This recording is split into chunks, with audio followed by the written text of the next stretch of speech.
So the whole thing with this story is based off of your decisions. You will progress a certain way.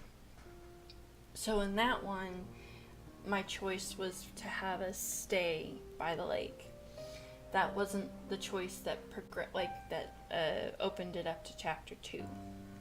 So yeah. And the choice was timed, so it would have been one where the delay probably wouldn't have let you see it. But I wonder what this is. No. Okay. No, that wasn't just the it. guide. Hold on. We're gonna go through this again. Unless he's on the center island, or on the complete other side, your guess is as good as mine. It's dark as pitch out there. Just wait. We can't cross without him, and we need to get going soon. You can't cross with him either. The woman behind us, Margaret, cuts in with something like a snort. I'm not gonna read all this again. What? I know the guide will be here tonight. I have already made arrangements with him to cross. No, it's basically the choice that I made it to where the story didn't progress as far. I have his word he'll take me today. It would be wiser for the two of you to begin the trip around if you're really in such a hurry. Or you can make camp here and wait for him to make the trip back if you prefer. Even if that is so, my companion and I must begin the trip tonight. We'll wait for the guide to arrive before coming to a conclusion about any of this. You can do as you like. What's that bastard even up to?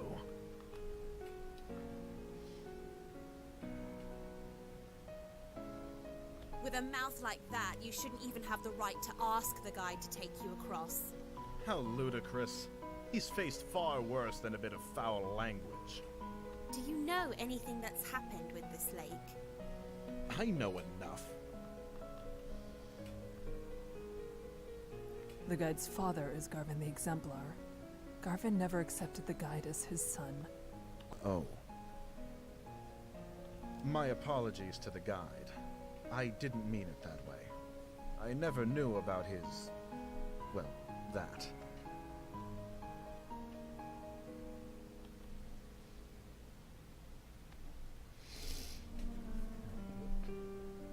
So should we go again with the... Yeah. Same choice as last time on this one? Or try a new thing? Because the other one I know exactly which choice we'll do, so I can do it quicker, but this one's not timed.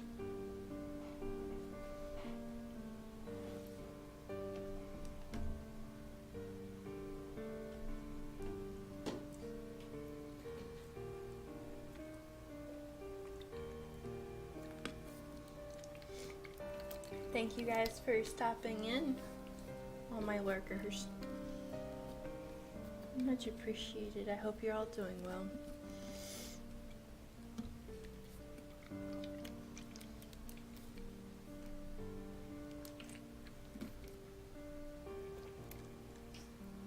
One, two, three. What option do we want to choose? Okay. It's been years since the time of Garvin the Exemplar. It's impressive you knew. Yes, I do like to stay informed. And you knew too. Good. This lake shouldn't be allowed to swallow even history itself. My town, the one where I was born at least, was also Garvin's hometown. I was very young when he passed. The entire village went into mourning. People broke down crying in the streets. I'll never forget it. He meant much to everyone who knew him. Oh, I have no such connections. I merely read about it. I'm sorry for your loss. It's all right. Thank you.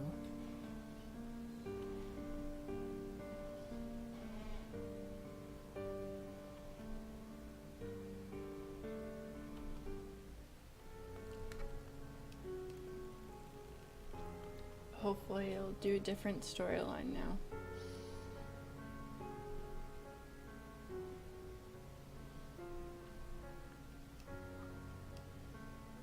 Are you the guide of Sinlos? Well, that's grand. We would like an escort across the lake.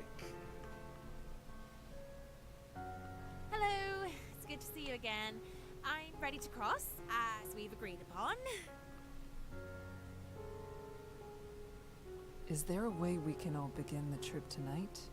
Yes, I will allow all three of you to go. But with that many, at least one will die before we reach the other side.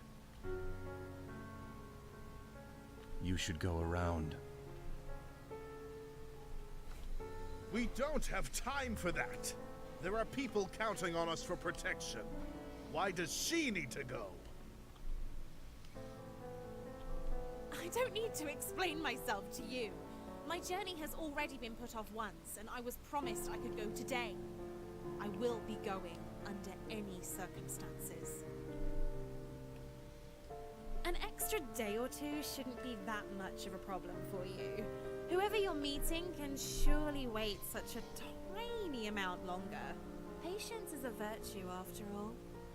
The night is only so long, and if we're still on the bridges when the sun comes up, we'll all die as they sink back below the surface. If you don't decide soon, no one will be going.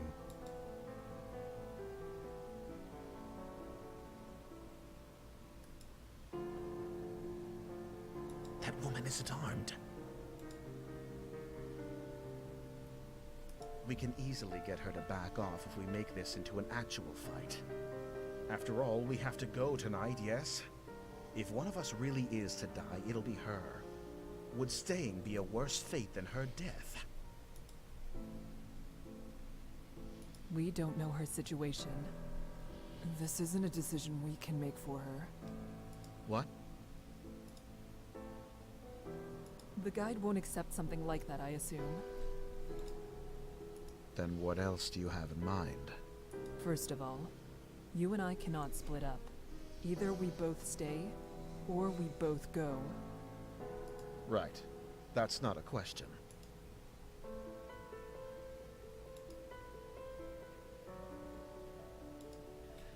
And I believe you. Okay, let's see how this goes. Emil's reply is firm. My steadfastness seems almost weak in comparison to its certainty. He addresses the guide. We shouldn't waste more time. Let's shove off. The guide slowly turns around without even a nod to show his agreement. Margaret stares at Bemel and me. Something of a resolve in her gaze. And she follows after the guide. At least she didn't insist we stay back. We should do what we can to protect her. It's our fault she's being put in even further danger. Exactly my thoughts. We will take care of everything. Maybe I'm being naive, but I have no intentions of letting anyone fall victim to this lake tonight. Those monsters can starve. He turns to follow the others across. I will protect everyone on this trip. I will. We will make it through this. Then I step onto the dock and join them. As soon as I step onto the wood, the temperature drops. The light of my lamp shines against the water surface as reflective as a mirror. Till we reach land again, death is only one small mistake away. We fall into line with the guide leading the way. Margaret stays close to him, and I behind her, watching to make sure she doesn't slip on the slick wet wood. Bemel brings up the rear. Oh, shut up. And I'm gonna save in case something stupid happens. Each of us hold our lanterns in front of us.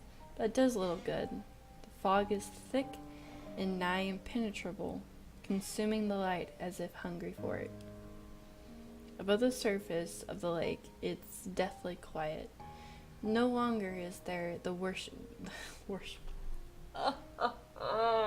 Words. No longer is there whispering wind, nor the sound of water lapping against the shore. It's just our own mismatched footsteps and the sound of my quickened breathing. My eyes drift back to the lake against my better judgment. It's no wonder there's not even the sound of water with how still the surface is. It seems almost sturdy with the sheen of blackened marble floor. I've heard rumors the water of Sinlos is heavier, more difficult to disturb than natural water. That's just the weight of its oppressive cling is close enough to keep someone down, even without them. That sentence didn't make sense in my head. Hopefully it made sense to you. Something even darker above the abyss. Oh, whatever. Of the lake flickers just below the surface, or at least I think it does. I turn my gaze to Margaret's back. It's better to stay focused. Fall back a bit. You're following me too closely. Well, fine. The guide is looking over his shoulder, addressing Margaret. I'm sorry. If someone gets pulled into the lake, they'll instinctively reach for anything to hold on to. Do not let that be you. Okay. Margaret's shoulders rise, and she nods with great seriousness. I understand. Thank you for the advice. He ignores her gratitude. You can speak amongst yourselves if you so choose, as long as you pay attention to where you're going. There is no worth in listening to the sounds out there. If there's anything at all, it'll only be Nixie trying to set you on edge. All right. Then, could you tell us your name? You didn't have a chance to properly introduce yourself, and I've only heard you being referred to as the guide. I like add words. I love to add words. I don't have a name. He's facing the front again, his voice as expressionless as before. I have no way of guessing how he feels as he says this. Oh. It's probably not something he wishes to talk about.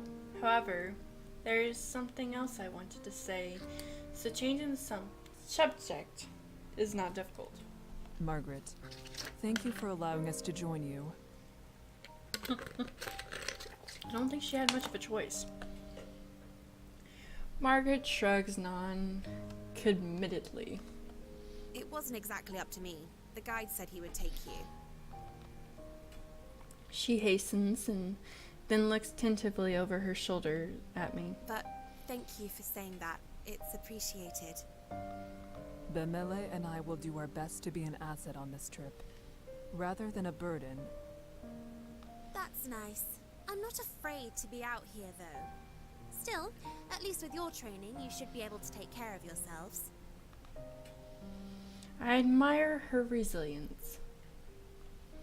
It's comforting to know that everyone here is so confident in their abilities, not enough to forget how terrible it feels to be over this lake. I'm not sure if that is fortunate or unfortunate. Believing yourself to be secure doesn't mean that you are. As the conversation lulls, a new sound breaks through. It's the whispering noise again. It's the chatter of inhuman voices, and this time it's coming from all around us. Taking care of yourself is exactly what you need to do. The guide is speaking again, except louder, as if to cover the Nixie's voices with his own. Work to survive at all costs, and hope that everyone around you has enough sense to do the same. That's the only way you'll make it to the other side. Margaret nods in response, but I hear a grunt from behind me. Groups tend to go further when they work together to achieve the same goal. The guide doesn't say anything in response to Bimel's grumbling either. I'm not sure whether he didn't hear Bimel or whether he just didn't feel the statements made thus far are worthy of addressing. I have a feeling it's the latter. We go around a large bend in the bridge, part of it forking off in another way. I wonder how the guide knows which one of these essentially identical paths is correct when something in the corner of my eye catches my attention.